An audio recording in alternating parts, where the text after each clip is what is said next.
Dando continuidade ao preenchimento do nosso DFEMEA, ou FEMEA de projeto, nós temos agora a questão de análise de risco. Aqui nós temos, a aula anterior a gente terminou falando sobre a causa da falha, que pode levar o meu modo de falha a acontecer, enfim, que pode dar errado. Agora a gente vai para a questão de analisar o risco desses caras, tá? Que é o coração do FEMEA, na verdade, né? Onde você vai fechar as brechas, enfim. Primeiro nós temos um controle atual de prevenção, ou seja, o que eu estou fazendo atualmente para evitar essa falha que eu acabei de identificar aqui. O porta-escova, próximo nível superior, vai se flexionar em contato com a escova. O que eu estou fazendo atualmente para evitar esse problema? Se você, Max, de repente disser, olha, eu não estou fazendo nada, você pode colocar aqui, nada está sendo feito, isso é normal de acontecer, de repente você não tem nenhum controle preventivo, é bom nós entendermos isso aqui, estamos falando de um controle preventivo. Um controle preventivo é algo que você faz para o problema não acontecer, mas que você já está fazendo com antecedência, você não espera o problema acontecer, na verdade, então você já está tomando ações preventivas. Então aqui, ó, o que a gente colocou aqui? Simulação de força dinâmica no porta-escova, conforme FEM 6370. Então já estou dizendo aqui, ó, que nós vamos fazer simulações para evitar que esse problema aconteça. Tá? Então, por que ele é prevenção? Porque a gente está fazendo isso antes. Numa situação geral, característica corriqueira para você entender melhor, por exemplo, um controle de prevenção, você pode considerar um procedimento que você fez. Por que não? Nós fizemos um fluxo, fizemos um procedimento de como que tem que ser feito, é um controle de prevenção. Um treinamento que você aplicou é um controle de prevenção, ou seja, você está fazendo algum tipo de controle antes mesmo do problema acontecer, ok? E aí, na sequência, nós temos um nível de ocorrência, vai ser mais um número. Assim como a gente encontrou um número para a severidade, nós vamos encontrar um número de ocorrência. O que é essa ocorrência aqui? A ocorrência é baseada na causa da falha, ou seja, qual é a chance deste problema acontecer, tendo em vista que o meu controle atual é a simulação de força dinâmica e tal. Então, assim, quanto maior for o número, que também é de 1 a 10, e nós temos uma tabela para isso, você vai ver aí nos anexos, você dá uma procurada aí que a gente disponibiliza para você, você vai ver o que o 1 significa, o que o 2 significa, e assim sucessivamente. Aqui nós marcamos o número 2, considerando que a forma que a gente está mantendo aqui essa simulação de força é uma forma boa de controlar, ou seja, a chance de acontecer é pequena. Eu não vou colocar isso aqui, dizer que isso aqui é 20%, 10%, não, tá? É simplesmente nível 2, lá na tabelinha você vai ver a explicação do porquê que eu coloquei 2, porque a chance de acontecer é bem menor por conta deste carinha. Agora, se eu não tenho nada aqui, por exemplo, vamos imaginar que eu não tenho um controle de prevenção, esse número aqui poderia chegar até a 10, quem sabe, tá? Por quê? Porque eu não estou fazendo nada para evitar esse problema acontecer. Aqui o coração do FEMEA, tá, gente? A questão de avaliação. Depois, na coluna seguinte, eu tenho o controle atual de detecção, tá? Diferente da prevenção, neste nosso caso aqui da prevenção, eu estou fazendo algo antes que aconteça. Aqui é uma detecção, ou seja, se o problema acontecer, como que a gente vai realmente detectar este problema, né? Como é que eu vou saber se esse problema aconteceu realmente? Então aqui nós estamos colocando que é um teste de amostra, medição do efeito da deformação elástica e plástica no porta-escovas, conforme a especificação de teste MRJ 82/60, é o teste que a empresa está fazendo para evitar esse problema. Então, esse controle de detecção você pode fazer tanto da causa, que é o que nós estamos trabalhando aqui, quanto do modo de falha, que é o que a gente já viu lá, o que pode dar errado em nosso sistema, em nosso produto. Só vendo aqui a diferença. Prevenção você vai agir antes do problema acontecer. O controle de detecção é algo que você vai... Imagina que o problema aconteça. Como é que eu vou fazer para detectar esse cara? Para saber que o problema realmente aconteceu. E claro, isso nunca chegar lá até o cliente ou isso não passar em meu processo. Ok? É como se fosse uma verificação, uma inspeção, um nível de detecção que nós temos. No caso aqui também vai ser de 1 a 10. Nós marcamos aqui basicamente para vocês o número 2 também, porque é forte, né, essa situação. A detecção aqui, para nós identificarmos esse cara em termos gerais, nós vamos conseguir evitar que o problema aconteça. Então, geralmente no teste de amostra a gente consegue isso.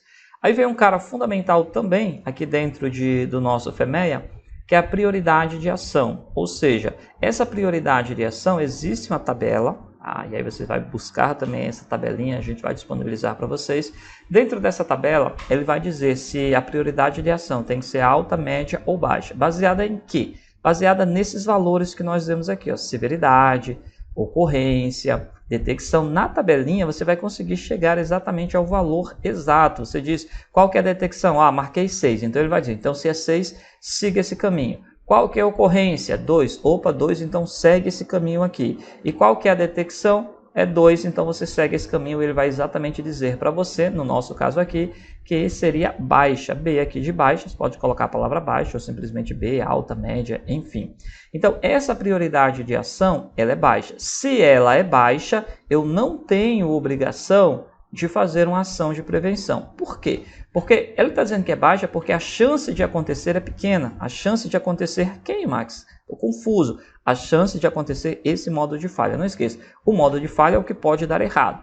Pelo que nós vimos aqui, os controles que nós temos atualmente, a chance desse modo de falha, desse cara dar errado aqui, é baixa. Se ele é baixa, neste caso eu posso me eximir de colocar aqui uma ação de prevenção, porque a minha ação de prevenção já está muito boa. Daí eu aconselho para você, quando for média ou aqui for alta prioridade de ação, aí você tem que colocar aqui, tá? Prevenção, coloca uma ação que você vai fazer além daquela que você está fazendo, ou se essa que você está fazendo não existe, né, nenhuma, aí você vai e preenche esse cara aqui. Detecção, mesma coisa, só que como estamos falando de detecção, eu posso cada vez mais fechar essa brecha, né? Se o problema acontecer, como que eu vou identificar esse problema? Então, teste do produto final, medição da corrente sobre as condições mais severas, conforme a especificação do meu teste aí, que já é agora o MRJ 1140, lá explica como que você pode fazer esses testes legal. Aí a gente vem para aquela parte de plano de ação. Então, plano de ação básico, todo mundo já sabe o que é, quando que nós vamos fazer essas ações, ok? Então aqui, ó, tanto a prevenção quanto a detecção, eu vou dizer quem é o responsável por fazer essas ações, qual que é a data que esse cara vai fazer, qual que é a situação, aqui vamos imaginar que está planejado, tá? Se você estiver em andamento, se estiver já concluído. A ação tomada, a gente vai lá, preenche essa ação tomada, assim também como a gente vai lá e coloca quando que foi tomada essa ação. Né? Então aqui no planejamento, na ação ele diz que vai fazer um teste do produto final. Tá? Quando que isso aqui foi feito? Foi realmente feito? E aí a questão de severidade, você conseguiu diminuir o valor com essas novas ações? Não, não consegui, porque severidade está ligada ao nosso cliente e o cliente ele vai ficar insatisfeito se isso aqui acontecer. Eu só consigo diminuir severidade, pessoal, se você mudar o projeto, tá? Como a gente não mudou o projeto do nosso produto, então a severidade vai se manter a mesma. A ocorrência também vai se manter a mesma neste caso, a gente não mudou absolutamente nada na questão de prevenção. Tá? Veja que você não fez nenhuma ação de prevenção. Se eu não fiz nenhuma ação de prevenção, mantém-se essa ação com nível 2. Porém, na detecção, nós colocamos o 1, por quê? Porque vamos imaginar que aqui é controle atual, tá? Eu acho que esqueci de falar isso aqui para vocês. Se é controle atual, é o que você está fazendo hoje, tá? Não é o desejável, é o que você está fazendo hoje. Então, assim, você está fazendo isso hoje, amanhã você colocou aqui como ação de fazer esse novo cara, daí vamos imaginar que você conseguiu reduzir as chances do problema acontecer mais ainda, tá? Então, a detecção aqui no nosso caso caiu para 1.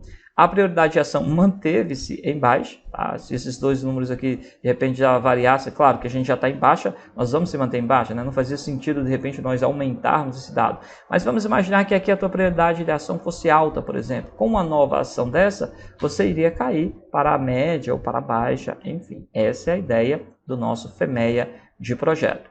Espero que tenha ficado claro para vocês, porque esse cara vai fazer parte do nosso PIPAP, ok? Então, se você tem um PIPAP aí desenvolvendo, lá pede FEMEA de projeto. Então, toda vez que você tiver um produto ou um novo produto, ou esse produto houver alguma modificação no projeto desse cara, eu tenho que correr aqui também e mudar esse cara. Como assim, Max? Mudar a questão do projeto? Aqui, ó. Então, você tem o motor do levantador de vidro, tem sistema de comutação. De repente, alguns desses caras vão mudar, né? A peça vai mudar, o material vai mudar. Eu volto aqui no meu FEMEA. E outra coisa interessante para a gente fechar a aula é que aqui eu só fiz de uma linha, tá, pessoal? Porque nós trabalhamos basicamente o sistema de comutação voltado para o porta-escovas. Mas aí na outra linha eu vou colocar escova de carvão, unidade eletrônica, depois eu vou trazer mais esses outros caras, enfim. Meu FEMEA vai ficar, neste exemplo que a gente tem aqui, vai ficar um FEMEA bem robusto, né? E não tem problema nenhum, você pode encher aqui várias linhas de FEMEA. Já vi FEMEAs aí com quase 50 linhas, para você ter uma ideia. Depende da complexidade do teu produto.